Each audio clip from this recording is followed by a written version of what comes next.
नमस्कार साथियों, स्वागत है आपका जीएस आईक्यू में। और जैसा कि आपको पता है, हम पढ़ रहे हैं राजस्थान नगर पालिका अधिनियम का अध्याय 3। इससे पहले वाले वीडियो में हम इस अध्याय को शुरू कर चुके हैं और उसमें जो है हम धारा 51 से लेकर के धारा 55 तक पढ़ भी चुके हैं। इससे पहले हम क्या है, अपने सिलेबस के अंदर 9 अध्याय हैं। 9 अध्यायों में से पहला दूसरा अध्याय कंप्लीट कर चुके हैं और आज इस वीडियो में हम अध्याय 3 को भी कंप्लीट कर देंगे। धारा 3 का जो क्या नाम है वो है कार्य संचालन और वार्ड समिति। और इसमें धाराएं कहाँ से कहाँ तक है, 51 से 66 तक।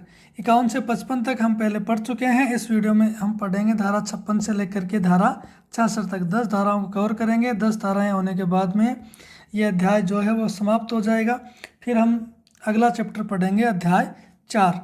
ठीक है, तो इस वीडियो में हम चलते हैं, लेकिन उससे पहले मैं आपको बताऊंगा कि इससे पहले वाले वीडियो में हमने क्या पढ़ा था। और एक छोटी सी मेरे बोलने में मिस्टेक हो गई थी, तो उसको आप सही कर लेते हैं। सबसे पहले हमने पढ़ी थी कार्यपालक समितियां पढ़ी थी धारा 55 में। तो देखो, छोटा सा टाइपिंग मिस्टेक हो गई थी। यहाँ पर जो नगर पालिका बोर्ड है, इसके अंदर कितनी धाराएँ होंगी, कितनी अधिकतम समितियाँ कितनी गठित की जा सकती हैं, वो हैं 4। नगर निगम में 8 है, नगर परिषद में 6 और नगर पालिका बोर्ड में कितनी है, 4 है। ये बाई मिस्टेक 6 टाइप हो गया था, तो मैंने 6 ही बोल दिया था। तो आप इसको सही कर लो, कितने होंगी, 4। इसके बाद में हम चलते हैं धारा 56 पे। अब हम क्या पढ़ेंगे, धारा 56। लेकिन इससे पहले मैं आपको बता देता हूँ, इससे पहले वाले वीडियो में हमने क्या क्या पढ़ा था। हमने पढ़ी थी धारा 51। धारा 51 में हमने पढ़ी थी बैठकों के संबंध में विशेष उपबंध। बैठकों के संबंध में विशेष उपबंध पढ़े थे, जिसमें हमने साधारण बैठक और विशेष बैठक के बारे में पढ़ा था। साधारण बैठक 2 महीने में एक बार बुला सकते हो और विशेष बैठक अनुरोध करने पर। उसके बाद हमने धारा 52 पढ़ी थी। 52 को हमने याद किया था, वैसे 52 वैसे विशेषाधिकार। ठीक है, उसके बाद हमने धारा 53 पढ़ी थी। 53 में 3 है, 3 तिगाड़ा काम बिगाड़ा, मतलब अविश्वास प्रस्ताव, धारा 53 में। उसके बाद धारा 54 में है वार्ड समिति। वार्ड समिति आ गई। वार्ड समिति के बाद में आएगी धारा 55। धारा 55 में हमने पढ़ी थी समितियों में हमने पढ़ी थी कार्यपालक समिति, अन्य समिति को गठित करने का तरीका क्या है वो हमने देखा था, समय सीमा देखी थी। अब हम पढ़ेंगे धारा 56।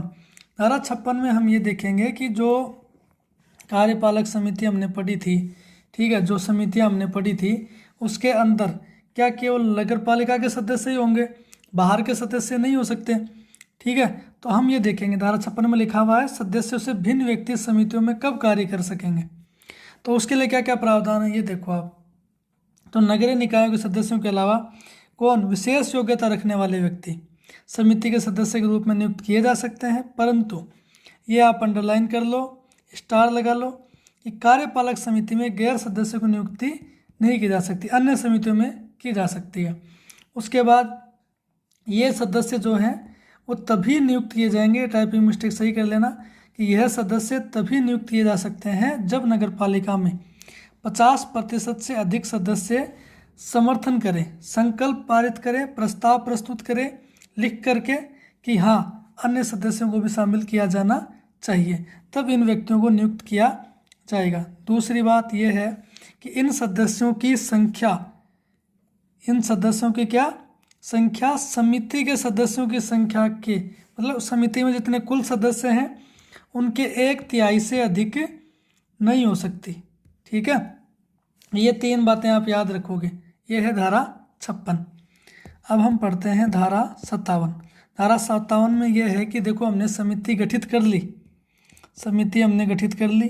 ठीक है, समिति के सदस्य भी पता चल गया कौन होगा कौन नहीं होगा, बाहर वाले सदस्य हो सकते हैं, ये भी हमने पढ़ लिया। अब हम पढ़ेंगे कि भाई साहब समिति का अध्यक्ष कौन बनेगा। ठीक है, तो समिति का अध्यक्ष कौन होगा ये देखो आप। सबसे पहले तो इसमें अगर नगर पालिका का अध्यक्ष किसी समिति के अंदर सदस्य है तो उसका पदेन अध्यक्ष अपने आप ही हो जाएगा। ठीक है, अगर मान लो किसी नगर पालिका के अंदर नगर पालिका का अध्यक्ष सदस्य नहीं है, कौन है, उपाध्यक्ष है, तो क्या होगा, उपाध्यक्ष सदस्य हो जाएगा, पदेन सदस्य हो जाएगा, पदेन अध्यक्ष हो जाएगा, सॉरी। यदि किसी समिति का पदेन अध्यक्ष भी नहीं है, मतलब यह है कि ये समिति है, इसके अंदर अध्यक्ष भी नहीं है और उपाध्यक्ष भी नहीं है, तो अब सदस्य कौन, अध्यक्ष कौन बनेगा। तो अब क्या करेंगे, समिति के जो अध्यक्ष की नियुक्ति नगर पालिका स्वयं करेगी। नगर पालिका करेगी कि इस समिति का अध्यक्ष कौन होगा।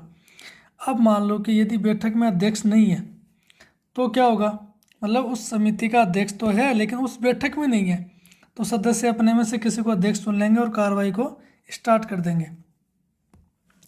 ये बात हो गई। अब ये पढ़ ली हमने धारा 57। अब हम पढ़ेंगे धारा 58। धारा 58 में क्या है? धारा 58 में क्या है कि बैठकों में अपनाई जाने वाली प्रक्रिया क्या होगी। भाई साहब, आपने क्या किया, समिति का गठन कर लिया, समिति के सदस्य डिसाइड कर दिए, समिति के कार्य संचालन डिसाइड कर दिया, समिति का अध्यक्ष भी डिसाइड कर दिया। अब कह रहे हैं कि बैठकों में अपनाई जाने वाली प्रक्रिया क्या होगी, तो उस प्रक्रिया को देखिए आप। समिति की जो साधारण बैठक है उसमें 2 महीने के भीतर भीतर एक बैठक आयोजित की जाएगी। मतलब क्या हो गया, 1 साल के अंदर 6 बैठक हो गई। ठीक है।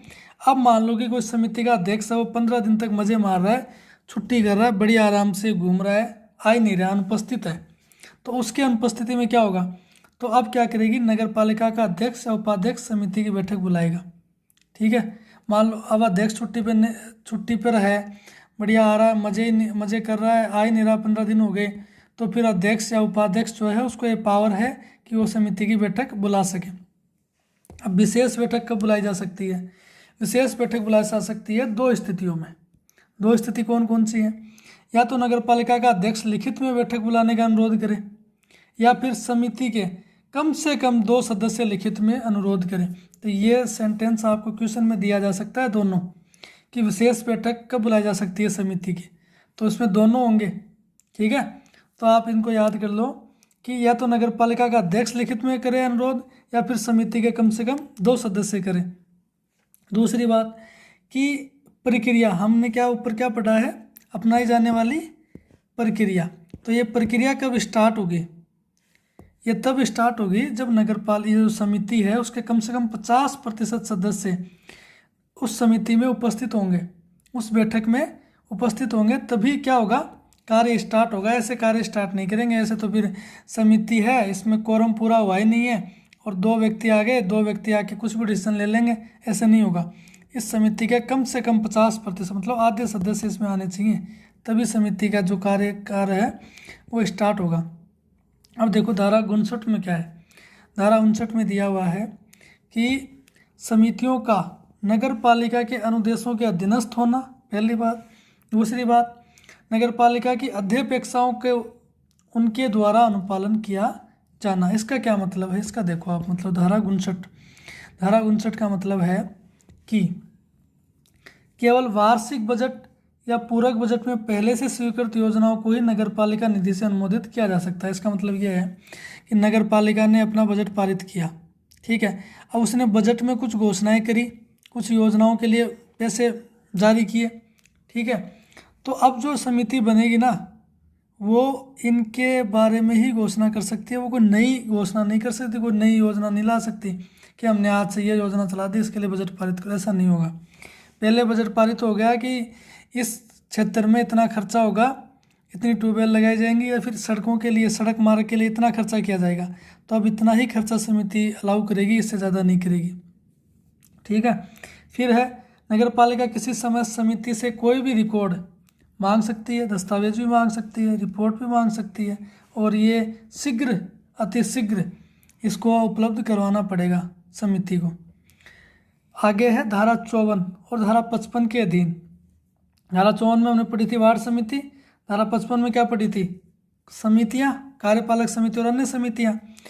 तो इसके अधीन नियुक्त समितियों का निर्माण, मतलब इन समितियों का जो गठन होगा ना वो नगर पालिका ही करेगी, ठीक है। उसमें संशोधन कर सकती है, किसको शामिल करना है, किसको नहीं करना है, किसको हटाना है, ये काम कौन कर सकता है, नगर पालिका स्वयं कर सकती है। दूसरा, इसके लिए अपील भी की जा सकती है, उसकी अपील किसको की जा सकती है, नगर पालिका को। तो ये हो गई अपनी धारा 59। अब हम देखेंगे धारा 60।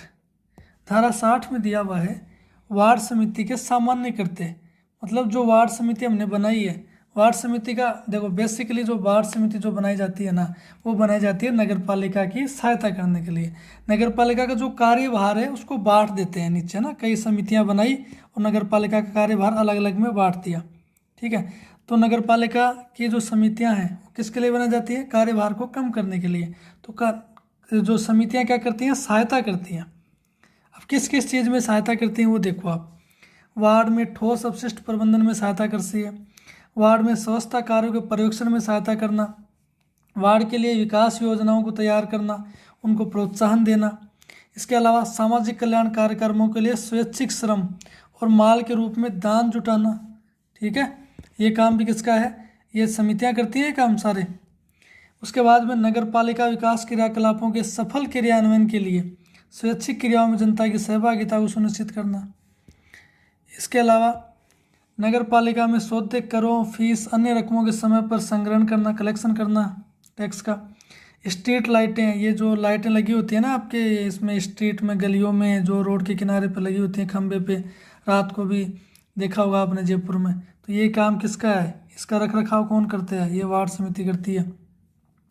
कला, सांस्कृतिक गतिविधियों और क्रीड़ा व खेलकूद गतिविधियों को प्रोत्साहित करना। ठीक है, जैसे ये कुछ आयोजित होते हैं, कुछ प्रोग्राम नगर पालिका आयोजित करवाती है, उनका ध्यान रखती है, तो ये कौन करवाता है? ये भी वार्ड समितियाँ करवाती हैं। इसके लिए अलग से वार्ड समिति बनी होती है।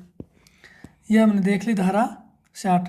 अब हम देख रहे हैं धारा 61। धारा 61 में ये लिखा हुआ है कि ऐसी कौन सी शक्तियाँ, कौन से कर्तव्य और कौन से कर्तव्य हैं जो प्रत्यायोजित किए जा सकते हैं।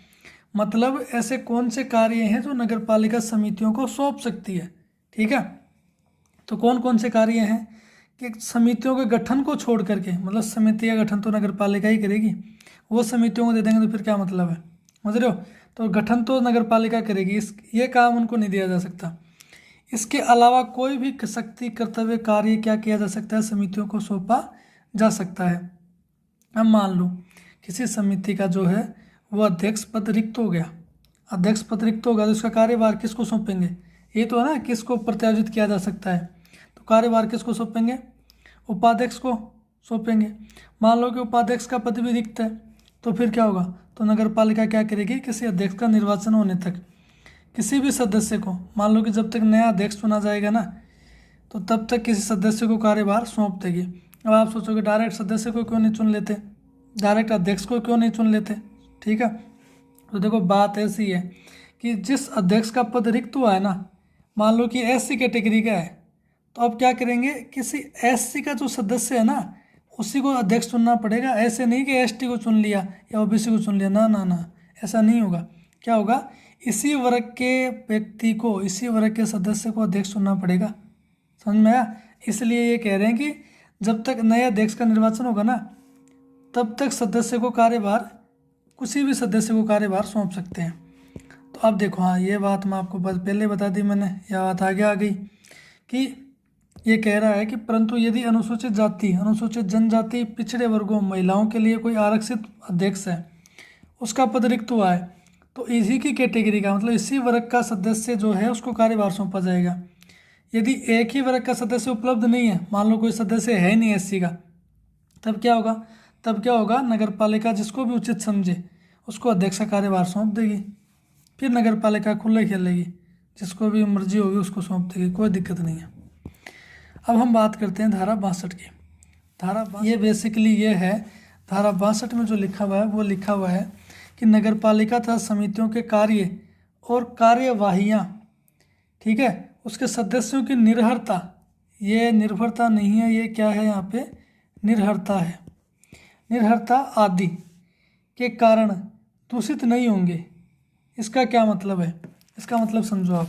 इसका मतलब है कि मान लो चुनाव हो गया, ठीक है, अध्यक्ष भी हमने चुन लिया और अध्यक्ष ने 2-4 निर्णय भी ले लिए और काम शुरू हो गया। अध्यक्ष ने कह दिया कि हम इधर से सड़क बनाएंगे और ये जो राजमार्ग है इधर से अपन ये एक और सड़क निकालेंगे, ठीक है, या फिर हम क्या करेंगे भाई साहब, यहाँ पे एक पुलिया बनवाएंगे। अध्यक्ष ने निर्णय ले लिया, काम शुरू हो गया, ठीक है, लेकिन क्या हुआ? थोड़े दिन बाद इस अध्यक्ष के ऊपर केस हो गया। केस ये हो गया कि भाई इसने गलत तरीके से चुनाव लड़ा था, ठीक है, या मान लो ये दिवालिया घोषित हो जाए, ठीक है, तो इसलिए नगर पालिका अध्यक्ष होने के लिए योग्य नहीं है, अयोग्य हो गया, तो इसको क्या करेंगे? अध्यक्ष पद से हटा देंगे, ठीक है। लेकिन ये जो अयोग्य हो गया, ठीक है, ये व्यक्ति अयोग्य हो सकता है, लेकिन उसने जो निर्णय लिए हैं, जो इसने काम स्टार्ट करवाया है, इसको थोड़ी बंद करवाएंगे, ना ना ना, इसको बंद नहीं करवाएंगे। इसका मतलब ये है किसी सदस्य या अध्यक्ष के अयोग्य होने पर उसने जो काम स्टार्ट कर दिए हैं उनके ऊपर कोई प्रभाव नहीं पड़ेगा, मतलब उसने जो काम किए हैं वो दूषित नहीं होंगे उसकी अयोग्यता से। तो ये है इस धारा का मतलब। अब आप इसको धारा को पढ़ लेते हैं एक बार, इसको थोड़ा कर लेना, टाइपिंग मिस्टेक है, ये निर्भरता है, यहाँ पे कार्रवाइयाँ हैं और ये उचित नहीं है, ये दूषित है। अब देखो, किसी भी सदस्य की कोई अयोग्यता, जैसे मान लो निर्वाचन के लिए अयोग्य कर दिया गया उसको, नाम निर्देशन, उसने गलत नामांकन भरा था, या फिर नियुक्ति में कोई गलती हो गई उससे, ठीक है, अब वो अयोग्य हो गया, तो नगर पालिका या समितियों द्वारा पहले से किए गए किसी भी कार्य या कार्रवाई को प्रभावित नहीं करेगी। समझ में आया कि मान लो कि कोई व्यक्ति है, वो सदस्य अध्यक्ष चुना गया है, लेकिन अब वो अयोग्य हो गया, तो उसके द्वारा जो कार्य किए जा रहे हैं उन पर कोई प्रभाव नहीं पड़ेगा, वो यथासंभव चालू रहेंगे। यदि कोई सदस्य निर्वाचन याचिका के बाद अयोग्य घोषित किया जाता है तो उसके द्वारा किए गए पहले के कार्य या कार्रवाई वैध रहेंगे, ठीक है। नोटिस की तामील में अनियमितता से नगर पालिका या समितियों की कार्रवाई प्रभावित नहीं होगी। इसका क्या मतलब है, नोटिस की तामील का क्या मतलब है कि देखो, जैसे बैठक, यहाँ पे बैठक होती है नगर पालिका की, ठीक है, बैठक चल रही है नगर पालिका की, ठीक है, इसको एक बिठा देते हैं, इन लोगों को हमने बिठा दिया। अब यहाँ पर क्या होता है कि जब बैठक होती है उससे पहले ये जो इतने भी सदस्य हैं इनके पास इनके घर पे एक नोटिस आता है, उस नोटिस में बताया जाता है, अग्रिम सूचना दी जाती है कि हम किस मुद्दे पर प्रस्ताव पारित कर रहे हैं या किस मुद्दे पे हम डिस्कस कर रहे हैं, ठीक है। अब मान लो कि 2 सदस्य ऐसे थे जिनके घर पे नोटिस नहीं पहुंचा, तो फिर वो आए नहीं, बैठक में आए नहीं, तो दूसरे दिन आए, बोला हमारे घर तो नोटिस ही नहीं भेजा, हमने नोटिस ही नहीं पहुंचा हमारे घर तो, और हमें पता ही नहीं बैठक हुई थी कि नहीं हुई, तो एक काम करो, इस समिति की कार्रवाई को रद्द करो, हम दोबारा से डिसीजन लेंगे। ऐसा थोड़ी होता है, ऐसे नहीं होगा। इन्होंने डिसीजन ले लिया तो ले लिया, नोटिस की तामील की अनियमितता पर ये कार्रवाई प्रभावित नहीं होगी, ठीक है। तुम तुम्हारे हिसाब से देखो, दूसरी बार ध्यान रखा करो, नोटिस नहीं आता तो इसको ऐसे बोलेंगे, फिर वो ऐसे थोड़ी है, कार्रवाई रद्द थोड़ी करेंगे, बावड़े थोड़ी इतनी मेहनत कर रहे हैं 3 दिन से। अब आगे देखो, सम्यक रूप से बुलाई गई और आयोजित की गई बैठक तब तक वैध रहेगी जब तक इसके प्रतिकूल कोई सबूत नहीं मिल जाए। मतलब आपने किसी बैठक को बुला लिया और विधिवत रूप से बुलाया, ये तब तक मान्य रहेगी जब तक कोई कोर्ट इसको आदेश न दे दे, इसको ऐसे नहीं बोल दे कि ये जो है अवैध है, ये तो बैठक ही अवैध है, तब तक ये क्या रहेगी, वैध रहेगी। नगर पालिका या समिति में किसी रिक्ति के दौरान शेष सदस्य कार्य जारी रख सकते हैं, कि मान लो कि ये बैठक हो रही है यहाँ पे, अब इस बैठक में मान लो 10 व्यक्ति हैं, 2 व्यक्ति नहीं आए, तो 2 व्यक्ति नहीं आए तो कोई बात नहीं, ये जो 8 सदस्य है ना, ये अपना कार्य चालू रखेंगे, ये नहीं देखेंगे कि रिक्ति है कि 2 व्यक्ति नहीं आए और हम कार्य रोक देना, ना ना, ऐसा नहीं होगा, कार्य तो निरंतर चलता रहेगा। तो ये हमने पढ़ ली धारा 62। अब हम पढ़ेंगे धारा 63। अब है कि नगर पालिका द्वारा उपगत समस्त खर्चों तथा व्ययों के लिए साधारणतः नगर पालिक निधि दायी होना।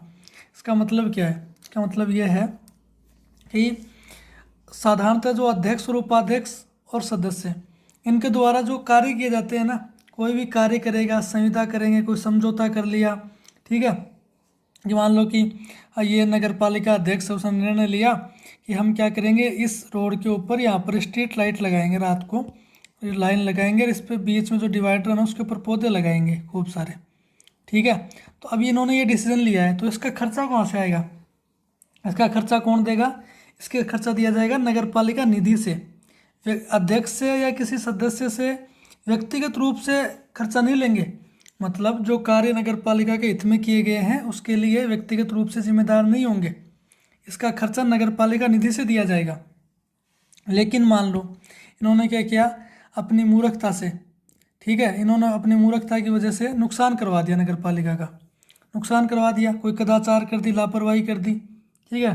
मान लो कि इन्होंने क्या किया, यहाँ से लेकर के यहाँ तक पुल बनवाना था, अब इंजीनियर ने क्या किया, यहाँ पे गलत पुल बनवा दिया, और ये भाई साहब देखने नहीं गए, नगर पालिका का अध्यक्ष हो, इसका निरीक्षण ही नहीं किया, वो अपने हिसाब से पुल बना करके चले गए, उसको पैसे दे दिया, अभी 2 दिन बाद गिर गया। तो ये नुकसान किसकी वजह से हुआ, इसकी वजह से हुआ, निरीक्षण नहीं किया, ध्यान नहीं दिया कैसा इंजीनियर है, तो इसकी कदाचार लापरवाही से क्या हुआ, नुकसान हो गया। तो इसके लिए कौन जिम्मेदार है, ये जिम्मेदार है। तो इसके पैसे कौन देगा, तो इसके व्यक्तिगत रूप से वसूले जाएंगे, समझ रहे हो। इस उनकी लापरवाही के कारण हुए नुकसान को मुख्य नगर पालिका सहित, इसमें सीएमओ भी आएगा, सीएमओ को लपेटे में लेंगे, क्योंकि उसका कार्य है कि अगर कोई आपने पढ़ी होगी, अभी हमने इससे पहले पढ़ा था कि मुख्य नगर पालिका अधिकारी का कर्तव्य क्या क्या है, कार्य क्या क्या है, ये हमने पढ़ी थी धारा 49 में, अगर आपको याद हो तो।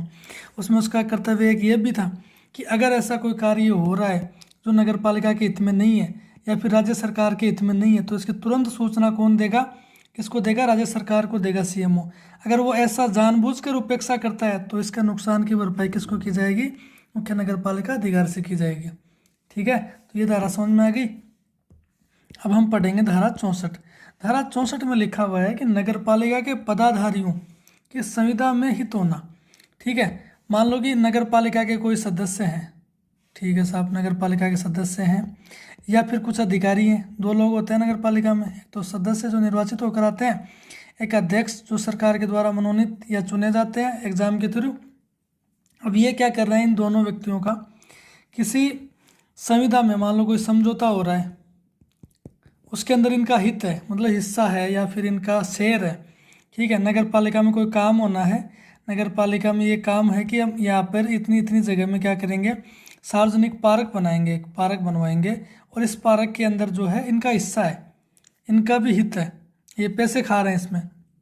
तो क्या होगा, नगर पालिका के किसी भी ऐसे पदाधिकारी के खिलाफ अनुशासनात्मक कार्रवाई की जा सकती है जो प्रत्यक्ष या अप्रत्यक्ष रूप से किसी संविदा में हिस्सा रखते हो या हित रखते हों। भले ही मान लो कि यह अध्यक्ष जो है वो डायरेक्ट रूप से इसमें शामिल नहीं है, लेकिन अध्यक्ष का जो भाई है वो इस संविदा में है, तो वो तो प्रभावित करेगा इसको, पैसे खाएगा।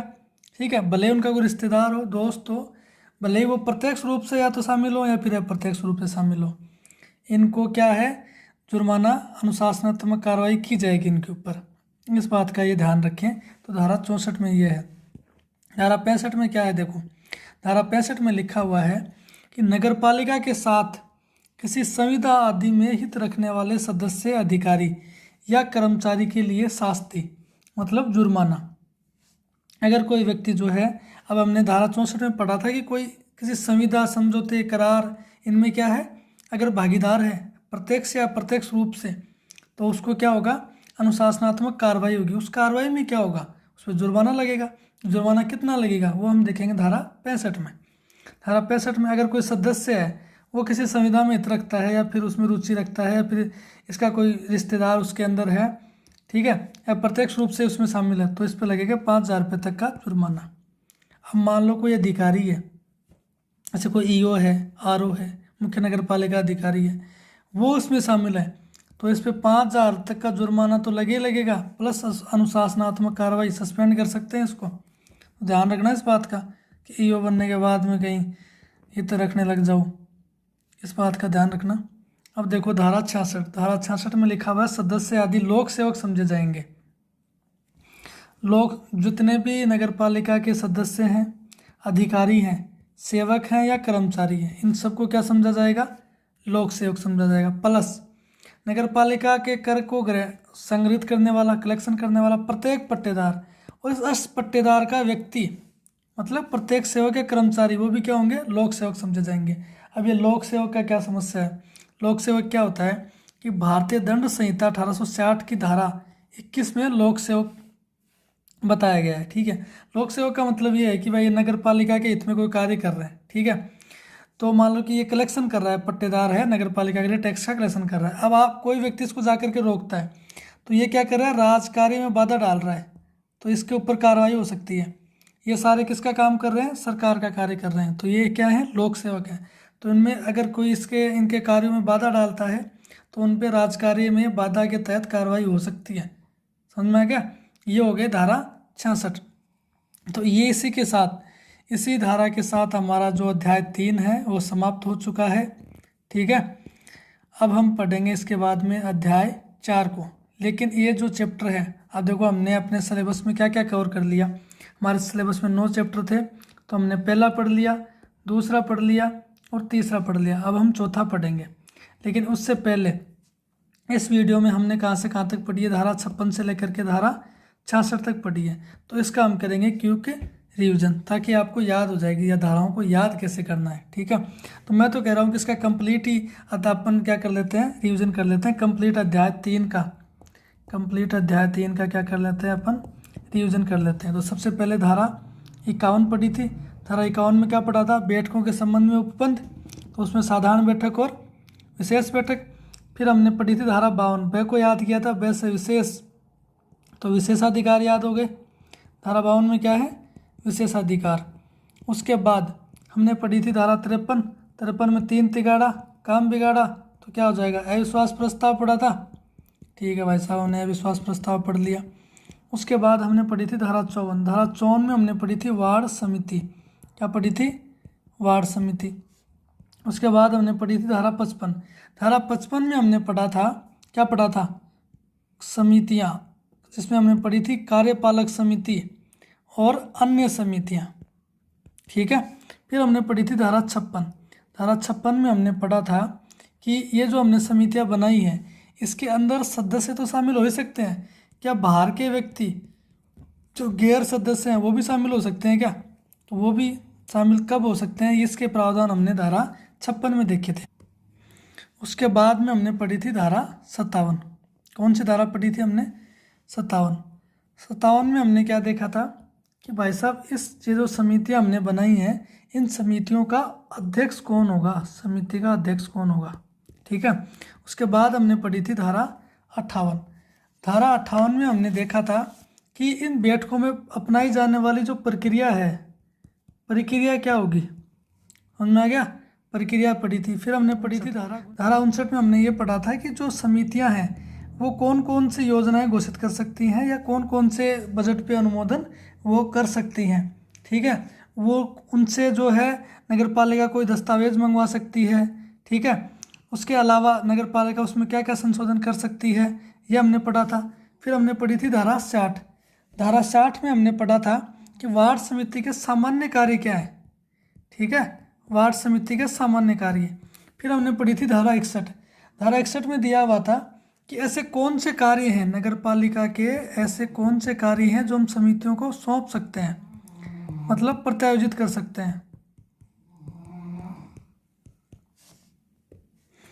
यहाँ तक देख लिया। इसके बाद में हमने पढ़ी थी धारा 62, कौन सी धारा पढ़ी थी, इसके बाद हमने पढ़ी थी धारा 62। 62 में हमने ये पढ़ा था कि किसी भी नगर पालिका के जो सदस्य हैं, अध्यक्ष हैं, समितियों के अध्यक्ष सदस्य हैं, उनकी निर्भरता से क्या होंगे, उनके कार्य जो है वो दूषित नहीं होंगे, उनके कार्य दूषित नहीं होंगे।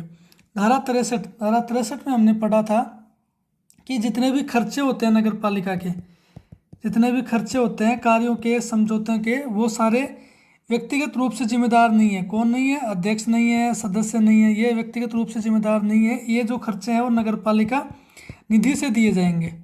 लेकिन अगर इनकी लापरवाही से, कोई गलती से कोई नुकसान हुआ है तो इसकी भरपाई को कहाँ से की जाएगी, नगर पालिका अध्यक्ष और सदस्य की जाएगी। उसके बाद हमने पढ़ी थी धारा 64, धारा 64 में हमने पढ़ा था कि नगर पालिका के पदाधिकारियों का किसी संविदा में हित रखना। इसका मतलब है कि किसमें, संविदा में हित रखना। संविदा में हित रखने का मतलब है किसी समझौते में, करार में इनका हिस्सा नहीं होना चाहिए।